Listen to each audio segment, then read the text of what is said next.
अस्सलाम वालेकुम, मैं हुमारी अली। आप देख रहे हैं मेरा चैनल। क्या फील्ड मार्शल आसिम मुनीर साहब इस वक्त अकेले रह चुके हैं या फिर ये हुकूमत इसके आगे पीछे कोई बिल्कुल भी नहीं रहा?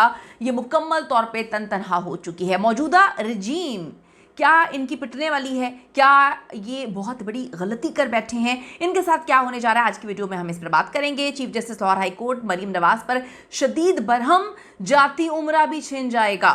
क्या मुनीर फारूक इन्होंने एजेंसी पर बड़ा इल्ज़ाम लगा दिया? आईएसआई के हवाले से उन्होंने संगीन तरीन बात की है।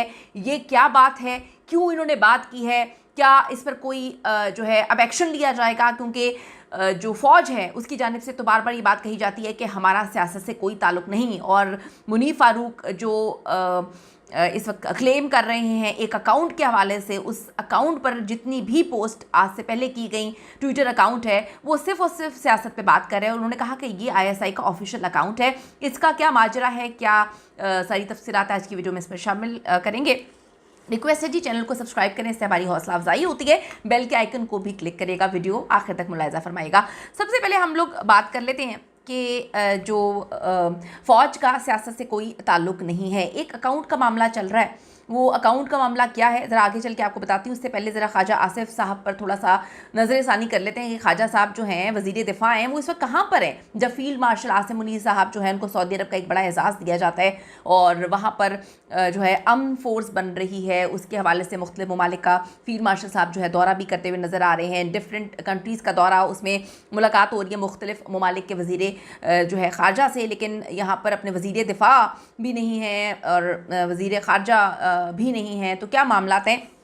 मेडल मिल रहे हैं और जो दूसरी तरफ ख्वाजा आसिफ हैं वो अजीबोगरीब किस्म की ट्वीट करते हुए नज़र आ रहे हैं। किसी और मामले में कुछ और ही जो है ख़बर बनाने के चक्कर में इस वक्त हमें नज़र आ रहे हैं। तो ये हुकूमत इस वक्त क्या कर रही है? वाज़ेह पैगाम दे रही है, पूरी दुनिया को बता रही है कि हम अब एक पेज पर नहीं हैं, हमारे मामला जो है मुकम्मल तौर पर सबूताश हो चुके हैं। तो मुक़्तदरा और हुकूमत के दरमियान इस वक्त क्या जो है सब सही नहीं है, कुछ भी सही नहीं है, या फिर अब वो कहते हैं कि हाथी के दांत दिखाने के और खाने के और मामला चल रहा है। भाई साहब, डिवीज़न तो साफ नज़र आ रही है। अब कोई अंधा तो नहीं है। जब आप ऐसी हरकतें करेंगे तो सब चीज़ें नज़र तो आएंगी, वाज़ेह नज़र आएंगी। ये सारी चीज़ें जो हैं वो नोटिफिकेशन वाले मामले से स्टार्ट हुई थी, फिर अफसार आलम साहब ने बड़ी कहानियाँ सुनाई हैं। तो ये बहुत अच्छे से पता चल चुका है कि कौन एक पेज पर है और कौन एक पेज पर नहीं है।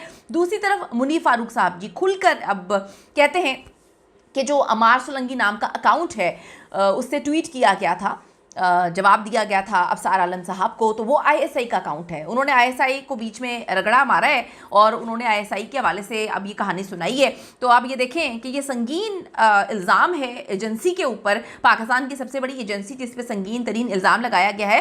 ये इल्ज़ाम ही कहेंगे क्योंकि आप देखें कि फ़ौज डे वन से बोल रही है कि हमारा सियासत से कोई ताल्लुक़ नहीं है। अगर मुनीर फारूक साहब की वाली बात मान ली जाए तो फिर वो तो ये बताने की कोशिश कर रही हैं कि फ़ौज का सियासत से भी ताल्लुक़ है। ये मैं नहीं कह रही हूँ, ये आप सारा सिनेरियो ज़रा समझने की कोशिश करिएगा।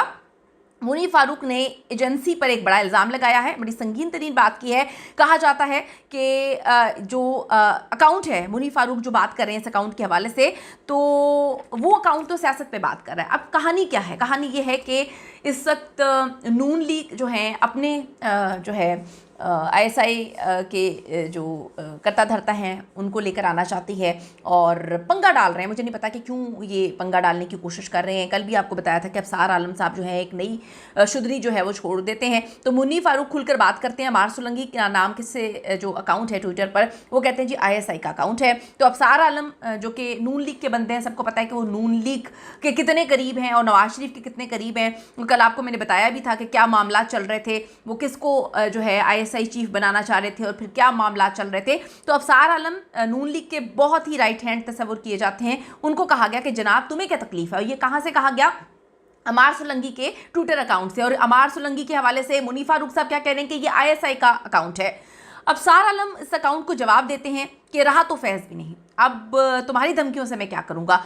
तो जनाब मुनीर साहब ये कंफर्म कर रहे हैं, उन्होंने कंफर्म कर दिया है कि जो अमार सोलंकी का अकाउंट है ये आईएसआई का है। एक दूसरे पर अब हमले हो रहे हैं, हमले पे हमले किए जा रहे हैं और बड़ी अजीब सी बात है, बड़ी मिस्टीरियस बात है। अगर ऐसा नहीं है तो फिर इस पर जो है वो देखना चाहिए। पाकिस्तान की इतनी बड़ी एजेंसी पर जो है बैठ कर वो इल्ज़ाम लगा रहे हैं कि जी आईएसआई का ये अकाउंट है और दूसरी तरफ फ़ौज का जो है सियासत से कोई ताल्लुक़ नहीं। नहीं है, ये भी सारी चीज़ें आती हैं। तो अब ये मामले बड़े संगीन होते जा रहे हैं हर गुजरते दिन के साथ। दूसरी तरफ बात कर लेते हैं, जस्टिस आलिया नीलम साहिबा ने कहा है कि उनका बस चले, यानी कि जो पंजाब गवर्नमेंट है और जो पंजाब की वज़ीर आला हैं, तो ये आइन को ही ख़त्म कर दें। अब मामला क्या है ये आपने समझना है। एक ऑर्डिनेंस जारी किया जाता है पंजाब हुकूमत ने कि अगर अदालत में आपकी किसी भी प्रॉपर्टी का मामला चल रहा है, किसी घर का मामला, प्रॉपर्टी का मामला चल रहा है, तो ज़ेर समाअत भी है, तो अगर डिप्टी कमिश्नर या फिर जो रेवेन्यू ऑफिसर है चाहे तो वो कब्ज़ा आपसे ले सकता है और इसके ऊपर अदालत जो है वो स्टे ऑर्डर नहीं दे सकती है। यानी कि बड़ा खौफनाक किस्म का ऑर्डिनेंस जो है ये तस्वुर किया जा रहा है। तो इस पर जस्टिस साहिबा कहती हैं, जस्टिस आलिया नीलम साहिबा ने कहा कि ये क्या है, क्या आप तमाम इख्तियारात अपने पास रखना चाहते हैं? जाकर बताएं अपनी गवर्नमेंट को और अपनी सीएम को कि अगर ये चीज़ रही तो जाती उम्रा भी आपके पास से निकल जाएगा। बहुत बड़े बड़े उन्होंने रिमार्क्स दिए इस पर और उन्होंने कहा कि जी अगर ये सारे मामला इसी तरह से चलते रहे तो फिर जाती उम्र भी आपके पास नहीं रहेगा। तो ये कोई बड़ा आदमी नहीं है, वो कहती हैं ये कोई बड़ा आदमी नहीं, बस डिप्टी कमिश्नर ऐसा कर सकता है कि जाती उम्र भी जो है वो आपके हाथ से निकल जाएगा। फिर जस्टिस आलिया साहिबा ने इस ऑर्डिनेंस के तहत तमाम फैसले वापस जो है लेकर जिसे ख़त्म कर दिया है और कहा ये मुनासिब नहीं है, ये उनको जाकर समझाएं। तो मामला बड़े ख़राब हो चुके हैं इस वक्त, हर तरफ से अजीबोगरीब किस्म की चीज़ें जो है नज़र आ रही हैं। और अगर हम अपनी करंट गवर्नमेंट की बात बताएं या करें तो उनके दूसरी तरफ तो मामला अलग चल ही रहे हैं, हर तरफ से उनका ढोल जो है पिटता हुआ नज़र आ रहा है। अपनी कीमती राय ज़रूर दीजिएगा इस हवाले से। See you in the next video.